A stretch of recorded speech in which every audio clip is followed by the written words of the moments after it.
Magandang araw at welcome ulit dito sa ating mini farm dito sa Canada. At ulit ako nga po pala si Inday Lai at nandito tayo ngayon sa aking garden. Dahil nag-harvest po ako ng mga sibuyas.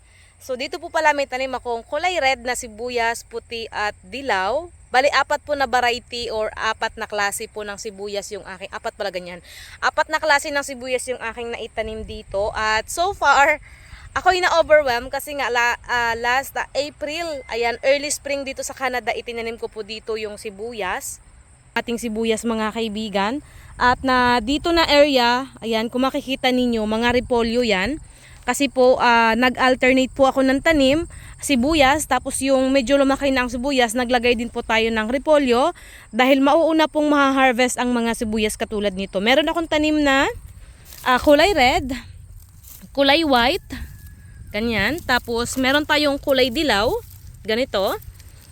At, meron din akong ito, ishallot na klase naman ito ng sibuyas. Ayan, ganitong klase ng sibuyas.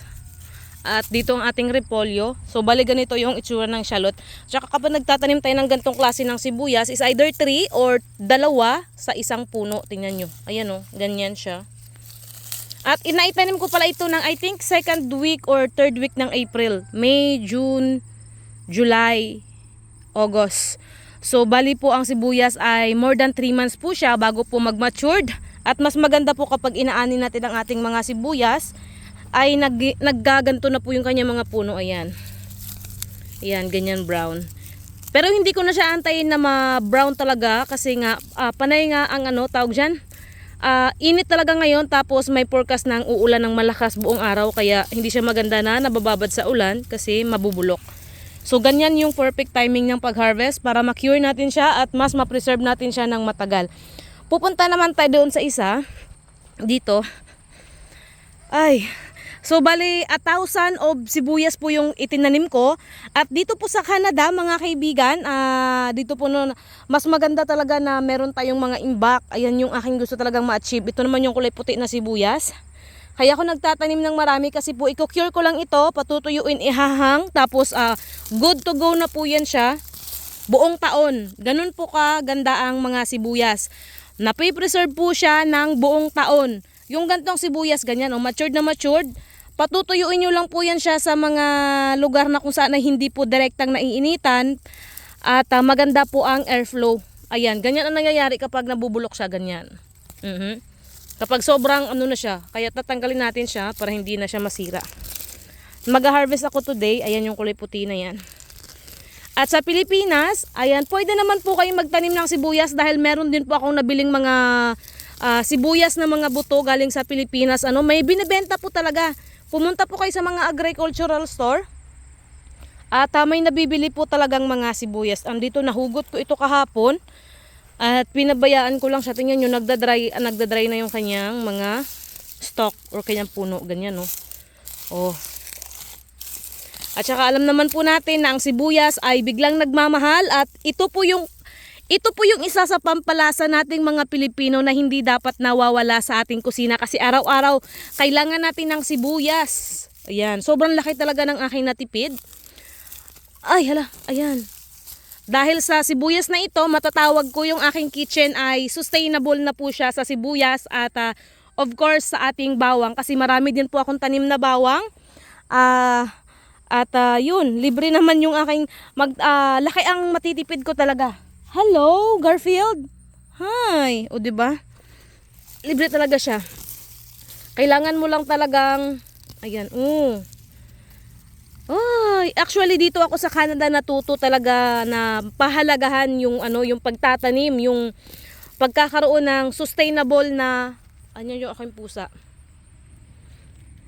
Yung pagkakaroon ng sustainable na bakuran kasi ang laki talaga ng naitutulong nito.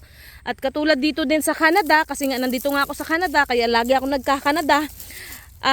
Mahirap po, 3 months lang kami pwedeng magtanim, kaya kapag may chance, binubulto ko talaga yung pagtatanim para at least yung 9 months na yun na waiting period ng taglamig ay meron akong magamit.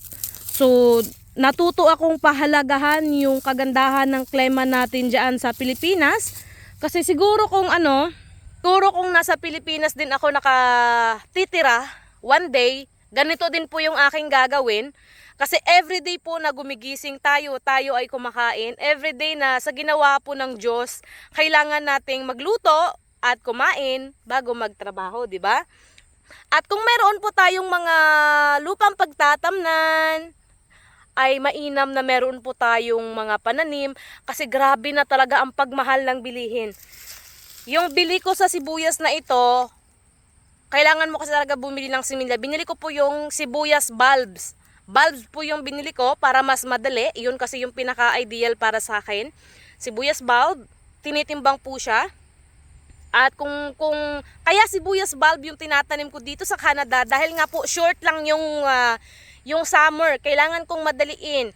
Kaysa mag-start ako ng seedling, it takes time talaga. Tsaka ang mga seedling po mga kaibigan ay tawag siya, mas matagal po yung kanyang process mga kaibigan, no? Ayun, medyo hindi ako nasasanay sa YouTube na ngayon kasi nakatingin ako, di ko alam kung nasang camera ko titingin. So, andito siya, oh. Oh, ang ganda. Mas matagal po kasi ang harvest ng ating mga sibuyas na seedling.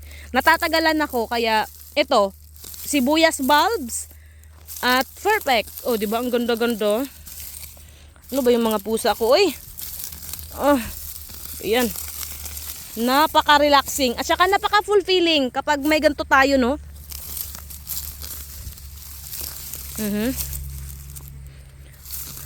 Hindi lang din po ito sa ibang bansa o sa bansa na malalamig nabubuhay ang sibuyas.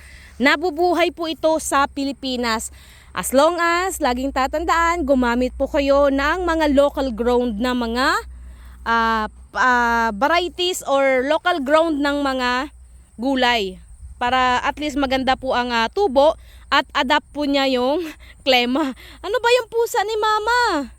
So ayun na po, ayan on, lawak-lawak doon. Sibuyas yan lahat dito, isa, dalawa, I think 12 na, 12 or 9. 1, 2, 3, 4, 5, 6, 7, 8, 9. 9 po na hilera, puro po sibuyas. At bawat hilera, nagtanim ako ng I think around 300 to 400 pieces ng sibuyas. So times 9, aba ang dami. Tapos meron pa akong around 700 na sibuyas doon sa kabila ko na garden. Grabe talaga. Na-overwhelm ako kasi ang hilig ko kasi talaga maggamit ng sibuyas. At saka kapag naggamit talaga ako ng sibuyas ay grabe. Ang dami kong gumamit. Masibuyas talaga ako. Grabe, ang ganda oh. So yun lang po for today's video mga kaibigan. Welcome dito sa ating YouTube channel. Hindi ako nasasanay kasi medyo matagal na po ako hindi nag-YouTube. But anyway, welcome back.